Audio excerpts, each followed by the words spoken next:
we're going to tie that up. 1/4 ounce bucktail jig. Everybody knows who's been following my YouTube channel that I've got a new passion for walleye fishing.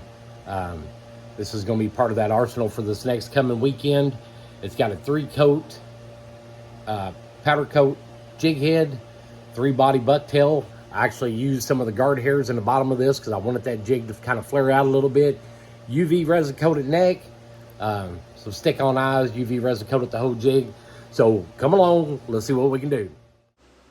Okay, so we got it set up in the vise. We have a 1/4 ounce freestyle jig head with the number 4 sickle hook. And we're going to do the same thing like we always do. We're going to put a little coating of Sally Hansen's nail polish hardener on it. And we're going to start doing our wraps just like normal. Now this jig I plan on taking to Stockton Lake and end up using for walleye. I keep watching videos and I see all these different videos about going with natural colors, bright colors. So I'm making sure that I've got everything in that arsenal that I need to help make me successful. I don't want to be out there on the lake and think, man, I wish I would have had this color. I wish I would have had that color. So, if I'm going to do probably 4 or 5 jigs of different colors, different sizes, different weights, until I can kind of get it honed down on exactly what I want to use. So if you're watching this and you fish Stockton or you fish walleye, or and you got some tips on colors and stuff like that, feel free. Please let me know. Send a message. Say, hey, we've been fishing Stockton. We've been using night crawlers. We don't even catch them on jigs, or we've been using natural color jigs. Let me know. I'll give you a shout out when I'm on the lake fishing. Hey, thanks to whoever for giving me this tip on that. So be watching for that kind of stuff while I'm doing my YouTube videos on Stockton Lake. And I expect them to get a little bit better. My editing will change, my cameras will change, my baits will change, my fishing tactics will change. I'm already looking for going to the whole other side of the lake, a little further south than what I was this weekend. So I've already kind of changed my setup on just watching it from one day. I was targeting, extremely deep water. There was some fish there, but they were hanging a little higher up in water column, and I just had it set in my head that these fish were going to be deep, and I don't think they were quite as deep as what I thought they were. It's still, I'd call it, early summer, slowly creeping into the midsummer. We had those really hot dog days show up a couple weeks ago where, it was well over 100, and it seemed like it just switched overnight, and I think it had a lot of effect on what it did to some of those fish.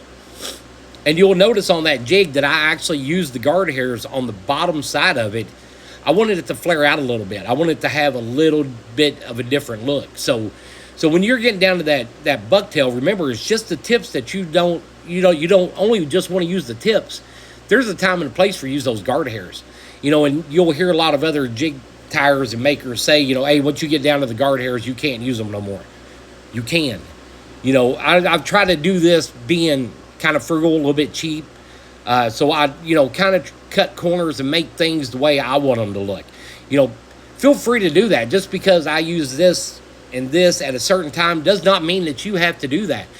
Branch out, try something. The worst thing you're going to have is you're going to have an ugly jig you're going to put in your box and take out and, hang up in a stump or treetop or something like that. So don't get the misconception of it has to be like this or it don't work.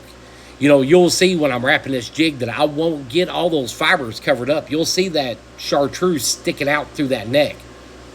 I figured out a good way to do it instead of wasting thread. There's just a little bit, you can see it right there, just a little bit sticking out. But I'm going to fix that, and I'm going to fix it without wasting, 10 more wraps of thread or end up to the point where that thread starts to slip. So as I do my whip finish, I've already got it in my head, where's my marker at? Yep, I'm going to use a waterproof marker, and I'm going to go back and I'm going to cover that up. The important thing is you have to make sure that you're using a waterproof marker, or that'll bleed out. If you're not using the UV resin or something as a coating over top of it. So get you a waterproof marker, go back over the top of it, color it in all nice, get it all even looking, and then get ready to put your coating on it. Whether you're using Sally Hansen's or you're using the UV resin, whichever one works for you, use it. If you're having a hard time getting that UV resin to dry and all that, try the Sally Hansen's. Go to a hobby store and get the clear model car plastic paint, go over top of it, coat it with some kind of clear coat, some kind of sealer, or don't. You really don't have to either. I mean, that right there is a perfectly acceptable jig. You go to Walmart and buy some jigs that kind of have a neck finish like that will be only the thread.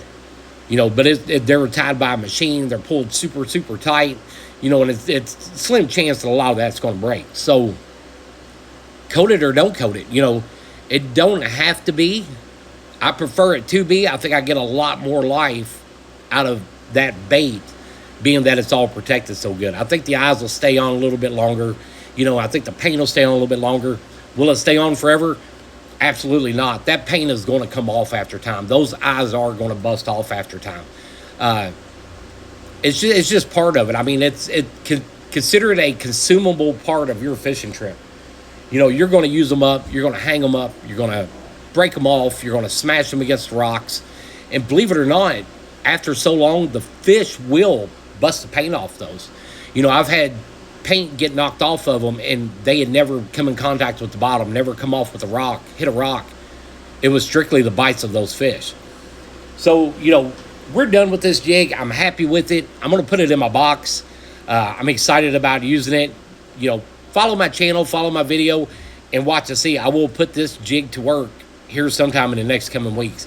Thank you guys for watching. I appreciate it. Any tips on walleye fishing, send me a message. Let me know. Tell me what you think about that jig. Thanks, guys.